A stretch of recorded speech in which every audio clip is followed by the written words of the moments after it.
when you give your tithe, it should be unblemished. It should be spotless. It should not be lame. It should not be blind. It should not be deformed. You should give the best. That was in the commandment. That this is what you have to give. But probably because it's been a while that they haven't probably done that, what they did was they give. It's like they just give the leftovers, yung mga tira. Na maybe they were counting the sheep, and then oh, that one is not very good. Maybe that's the one we should give to the offering. And they did not realize that God knows it. That you are giving the leftovers instead of the best of your flock. That's why Malachi reminded the people.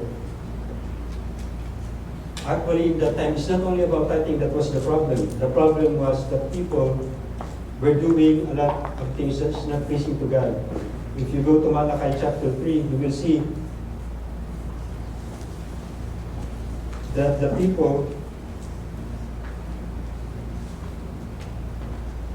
are doing things that are not pleasing to God.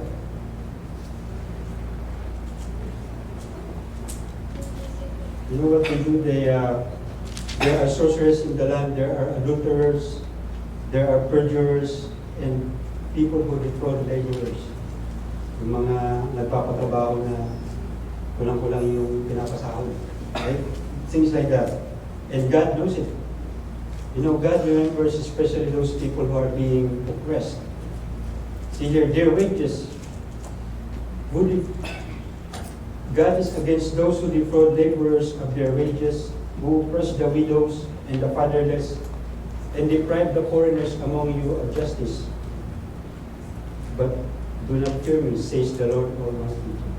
So in other words, brothers and sisters, God remembers those who are, always remembers those fatherless, those who are foreigners. So we are, like us, we are foreigners here, so I think God remembers us, amen? So when we were new here, when we had difficulties, and we are new here in Canada, I think God remembers us, right? So in the same way that God remembers the people in the time of Malachi, how they, people are treating them unjustly. And Malachi was sent by God in order to remind them of the things that they are not doing right, because they are not giving the proper tithe. They are not giving the 10%. That's why the prophet Malachi said that they are robbing God. They are robbing God. Because the 10% that they're supposed to give, the people, some of them, they don't give the 10%. And probably some don't even give.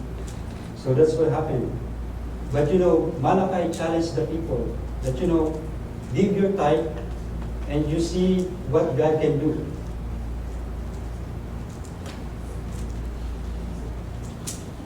Sabi niya, that's why they are cursed in the land, because people are not giving the right tithe. But he said, here, if we will read it, bring the whole tithe into the storehouse, and that there may be food in my house. Test me in this, says the Lord Almighty, and see if I will not throw open the floodgates of heaven and pour out so much blessing, and there will not be room enough to store it. So, nasubukan mo, and I will hindi ko bigay so much blessing. So that was his challenge to the people. If you do this. Because when the people give their tithes, God will protect their crops. He said here, it will prevent pests from devouring your crops, the vines in your fields, not a drop of their fruit before it will not drop their fruit before it is ripe.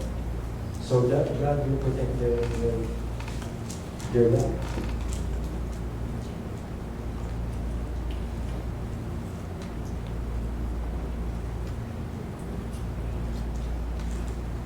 So how do they tithe? How do you tithe if you have 9 sheep or goats? How do you tithe when you have 10? How do you tithe when you have 11? So in those times, brothers and sisters, what they do is, there is, the shepherd, they have this rod. The rod they usually use to protect themselves or to lead the flock. So what they do is they allow the sheep to cross. And every time there is a tenth animal that cross, it becomes a tithe to the Lord.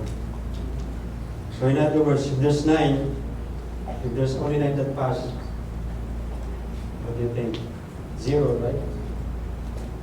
How about 10? 1, right? How about 11? Some said 1 and a leg. But you can do that, right? So that is the rule in the Old Testament. If you have 19 sheep and you pass it to the rod, how many? It's only 1, right? So that's how they type in the time. But today people are so they want to be exact. They calculate every cent. But that was in the Old Testament how they come. In the time of Jesus, these are the verses that Jesus spoke about tithing. In Matthew chapter 23. In this context, brothers and sisters, the Lord Jesus Christ was rebuking the Pharisees because, they are very meticulous in their tithing, like every detail, every gram. You see here, they're tithing their spices, mint, dill, and cumin. So they're tithing their agricultural produce, maybe in their backyard, right? And this is what Jesus said. You give them of your spices, mint, dill, and cumin, but you have neglected the more important matters of the law: justice, mercy, and faithfulness. You should have practiced the latter without neglecting the former. So, brothers and sisters, Jesus was saying that tithing is okay, but it's not the only one that you have to think about. You also have to do justice to the people, right? Because they are the Pharisees. So probably they do judgment for the people, and have mercy. Because they are so particular with the law that, they just follow the law. They don't even consider giving mercy to the people. So, and this is what Jesus said.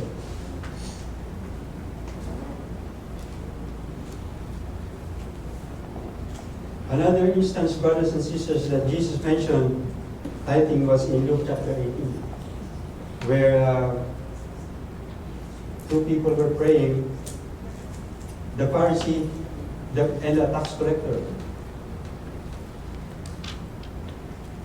In this parable, we made a parable. In this parable, there are 2 people that were praying, one the Pharisee and the tax collector.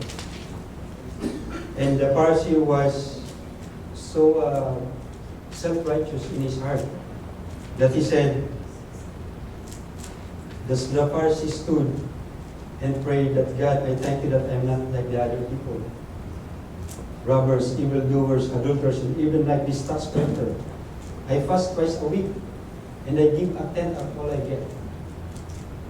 But the tax collector stood at a distance. He should not even look up to the heaven, but beat his breast and said, God, have mercy on me, a sinner. And this is what Jesus said.